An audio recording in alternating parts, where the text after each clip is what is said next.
Here, on the Seine estuary in Normandy, where the broad river flows into the English Channel, people live with the ebb and flow of the tide. Claude Monet painted his home region in moods of all colours. He portrayed the coming and going of ships and people. Idyllic harbour scenes in Honfleur, Deauville and Trouville, and the great port of dreams, Le Havre. Because for centuries, European emigrants nurturing hopes of a better life and a brighter future sailed from here to the New World.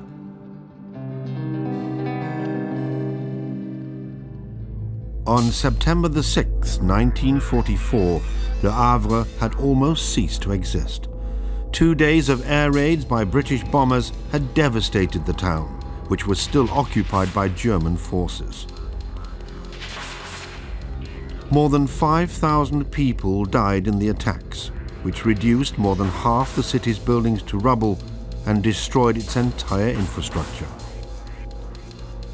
Le Havre's municipal administration was obliterated, along with virtually all its schools, shops and churches. The town centre was a wasteland. The bombing raids had made 80,000 people homeless.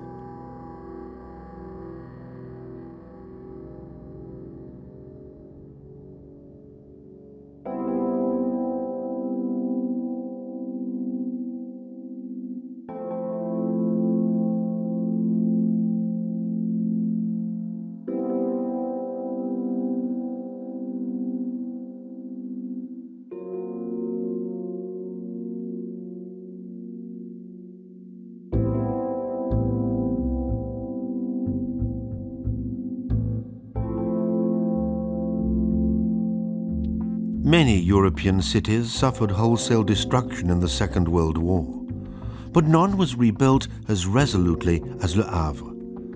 Based on a unique plan, a totally new city was created on the foundations of a grand idea. After liberation, the French government reacted swiftly and uncompromisingly. The destruction caused by the bombing was too widespread to even think of reconstructing the town on a historical basis. So the French government boldly approved a master plan for rebuilding Le Havre as a modern, urbane unit. It was a spectacular, radical decision without parallel in architectural history.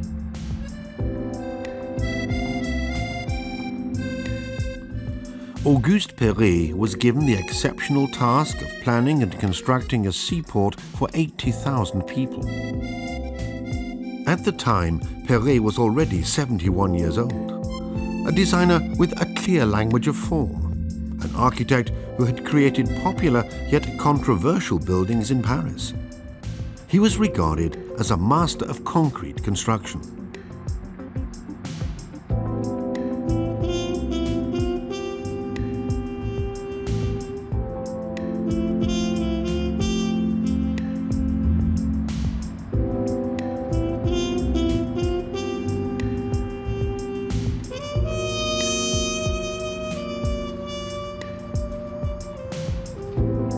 With so many people homeless and in need, time was pressing. Auguste Perret worked with a team of 60 architects, most of whom had studied under him. All had experience of concrete architecture. And that was essential here in Le Havre, because Perret planned to create an architectural gem using steel, cement, sand, gravel and debris. To build a new town from the ruins of the old. It was to be a city with a unique character, a seaport with its gates open to the water on all sides, a spacious, airy place with broad boulevards and long streets. An urban development totally remote from the bourgeois confinement of the 19th century and the idyllic half-timbered structures of traditional Norman architecture. With Auguste Perret and by government decree, Le Havre became a port and city of the 20th century, characterized by linearity and a uniform style.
The team, headed by Auguste Perret, eschewed excessively personal creative expression. Everything was standardized, nothing was left to chance. Even so, something was created in Le Havre which is without parallel worldwide, a city of colored concrete. Necessity became the mother of invention. For want of other construction materials, Perret had the rubble from the ruins crushed into sand. But this was strictly separated according to the color of the stone. The sand was then mixed to obtain tinted concrete for constructing buildings of different colors.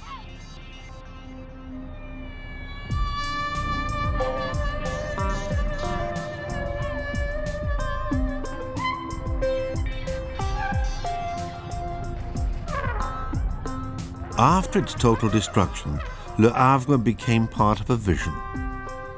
The white, abstract building in the heart of the city is the cultural center. Designed by Brazilian architect Oscar Niemeyer, it complements the colorful language of form of Auguste Perret. The buildings have neither geographical nor historical connections. They stand independently for a new era and, unencumbered, for the vision of a cosmopolitan future.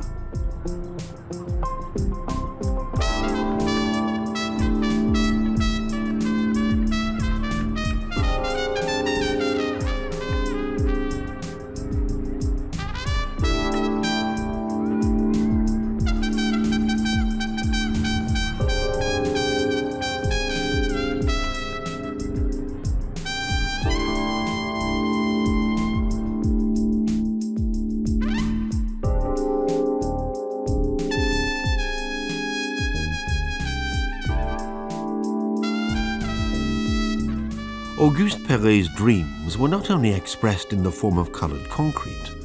The design of his facades is quite playful, with decorative elements borrowed from antiquity. This is remote from the plainness of the modern style and the architectural values of the Bauhaus. Now and then in Perret's work, we find the sparkle of concrete permeated with minute fragments of glass, while proud colonnades with affected capitals run through the city's arcades and its representative buildings. In the architecture of the 20th century, such a liaison between linearity, clarity and modest affectation can only be found here.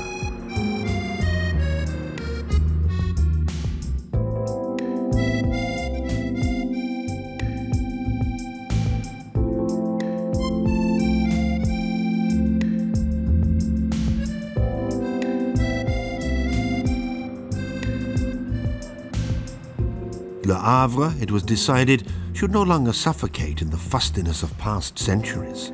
The city is now open, and this openness has given it a spacious character. Nothing seems crowded or hectic. A certain exaltation reigns.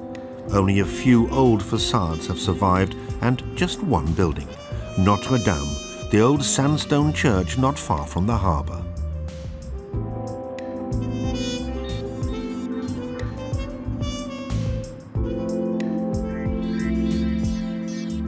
Auguste Perret showed consistency not only in his design, but also in his planning.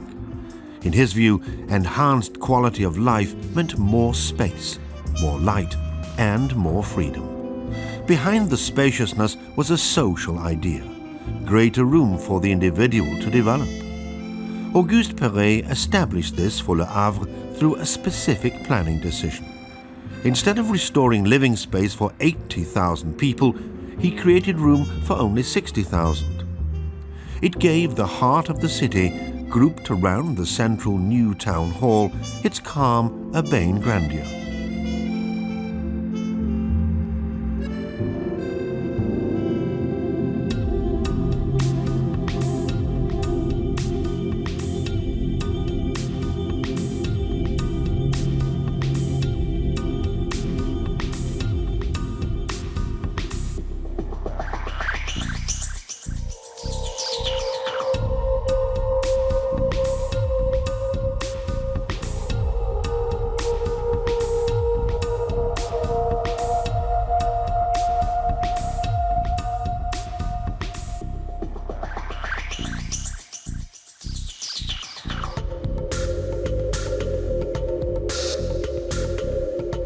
The town hall and St. Joseph's Church are the central salient buildings designed by Auguste Perret. Visible from afar, St. Joseph's has become the hallmark of Le Havre. No trace here of the slender beauty of a Gothic bell tower.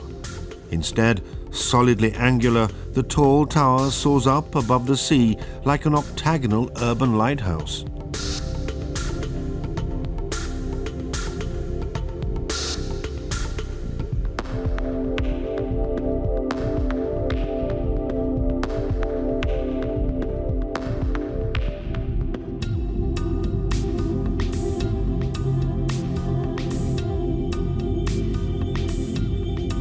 Inside, the poetry of the shining church tower unfolds in all its glory. 12,700 glittering panes of glass form a poem in light to the war dead of Le Havre. A spaceship for a new era, a totally new universe.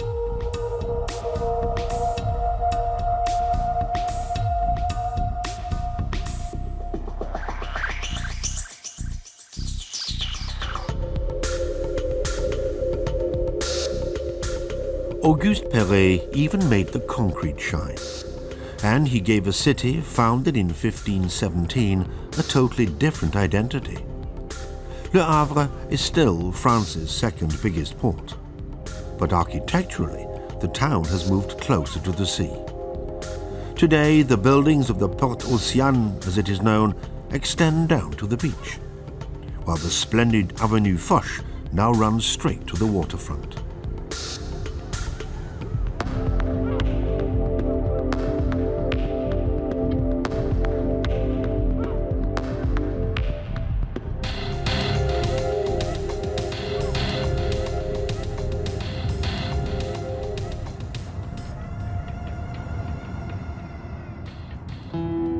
A few of the old buildings still stand on the outskirts, while in the background the new city sets the tone. The port is flourishing and expanding.